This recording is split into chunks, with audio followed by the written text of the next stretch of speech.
જિલ્લાના ચૂડા ભવાની લાતી ખાતે ભારતીય કિસાન સંઘની યોજાઈ હતી, જેમાં સદસ્યની બુકોનું વિતરણ કર્યું હતું। તે બુકો પાછી જમા કરાવેલ ભારતીય કિસાન સંઘનું સંગઠન મજબૂત થાય તેના પર ભાર મૂકવામાં આવ્યો હતો અને ખેડૂતોના પ્રશ્નો હલ થાય અને તેમના પ્રશ્નોનું નિવારણ આવે અને ખેડૂતો પ્રાકૃતિક ખેતી તરફ વળે અને પ્રાકૃતિક ખેતી કરે એવી ભલામણ કરવામાં આવી હતી।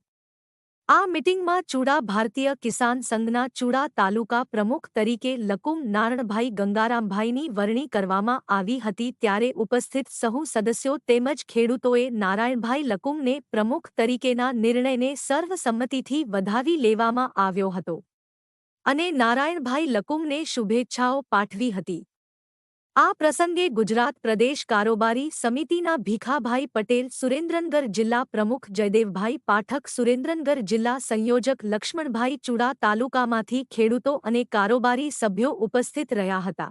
અત્યારે હાલ ભારતભરમાં અને ગુજરાતમાં ભારતીય કિસાન સંઘની સંગઠન પર્વ ચાલી રહ્યું છે। એના અનુસંધાનમાં ગુજરાતમાં એટલે કે સુરેન્દ્રનગર જિલ્લામાં ચૂડા તાલુકાના પ્રમુખ તરીકે વરણી નારાયણભાઈ ગંગારામભાઈ નકુમની રચના કરવામાં આવેલી છે। ભારત દેશની અંદર ગુજરાતમાં ને એમાંય સુરેન્દ્રનગર જિલ્લાના ચૂડા તાલુકાની અંદર ભારતીય કિસાન સંઘની રચના કરવામાં આવી છે।